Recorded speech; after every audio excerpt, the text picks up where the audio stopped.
রহমাতুল লিল আলামিনের সাহাবী হযরত ওমর ফারুক রাদিয়াল্লাহু তাআলা আনহু একদিন রাস্তা দিয়ে হাঁটতেছেন।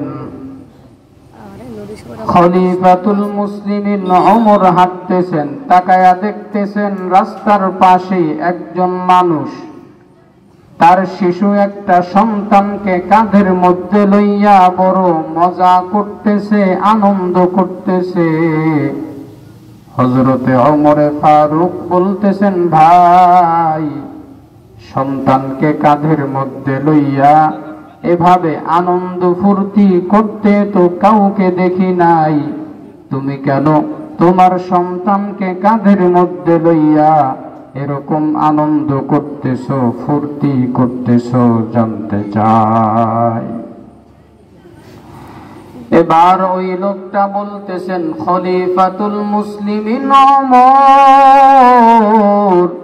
আমি আমার সন্তানটাকে কাঁধের মধ্যে লইয়া কেনই বা আনন্দ করব না, কেনই বা ফুর্তি করব না? আমি তো আমার সন্তানটাকে অলৌকিক ভাবে পেয়েছি।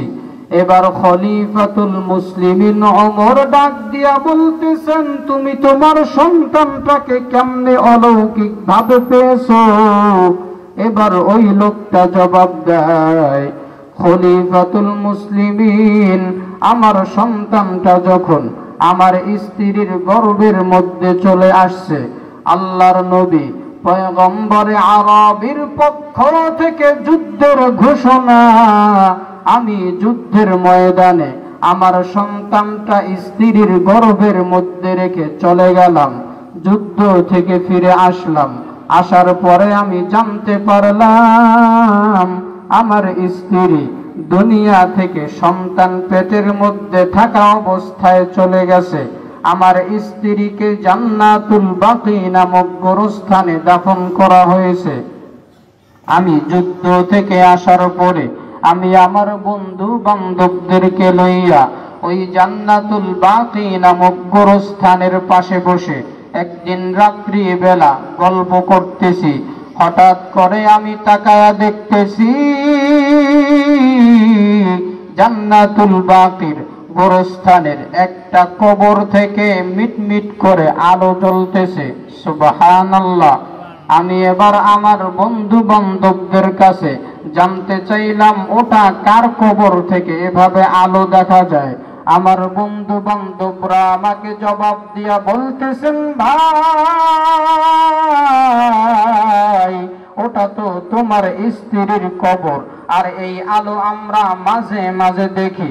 এবার ওই লোকটা বলতেছেন, খলিফাতুল মুসলিমিন ওমর, আমি এবার কৌতূহলটা জানার জন্য আমি ওই জান্নাতুল বাকি গোরস্থানের মধ্যে যখন যাই, আমার স্ত্রীর কবরের সামনে যখন দাঁড়াই, আমি তাকায়া দেখতেছি আমার স্ত্রীর কবর থেকে মৃদু মৃদু আলো দেখা যায়, আর আমার স্ত্রীর কবরটা ফাঁকা,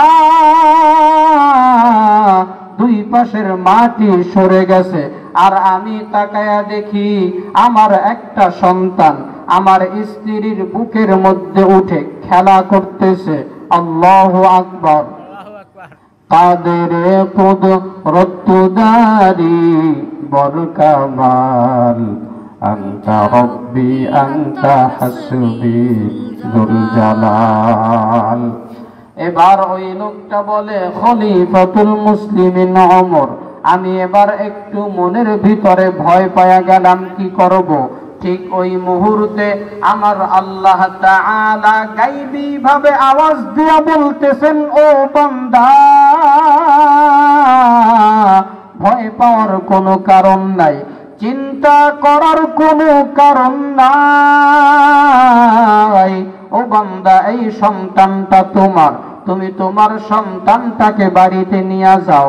আমি যখন সন্তানটাকে কোলের মধ্যে নিলাম, এবার আমার আল্লাহ তাআলা গায়বী ভাবে আরেকটা আওয়াজ দিয়া বলতেছে, বান্দা শুনো, তুমি যুদ্ধের ময়দানে যাওয়ার সময় তোমার সন্তানটাকে আমি আল্লাহ তাআলার উপরে ভরসা করে যুদ্ধে গিয়েছো, ও বান্দা, তুমি যখন আমি আল্লাহর উপরে ভরসা করে যুদ্ধে গিয়েছো, আমি আল্লাহ তাআলা তোমার সন্তানটাকে হেফাজত করলাম। আমি আল্লাহর উপরে ভরসা করার কারণে তোমার সন্তানটাকে তোমার কাছে ফিরাইয়া দিলাম। ও বান্দা শোনো, তুমি যদি তোমার স্ত্রীকেও আমার উপরে ভরসা করে রেখে যাইতা, আমি আল্লাহ তোমার স্ত্রীকেও আজকে জীবিত অবস্থায় তোমার কাছে ফিরাইয়া দিতাম। ভাইরা আমার, বন্ধুরা আমার, এজন্যে আমার আল্লাহ তাআলা বলেন, ওয়া মান ইয়াতাওয়াক্কাল আলাল্লাহি ফাহুয়া হাসবু। যে ব্যক্তি আমি আল্লাহ তাআলার উপরে ভরসা করে চলবে, আমি আল্লাহ তাআলাই তার জন্য যথেষ্ট। আমার আল্লাহ অন্য জায়গায় বলেন, ইন্নাল্লাহা ইউহিব্বুল মুতাওয়াক্কিলিন।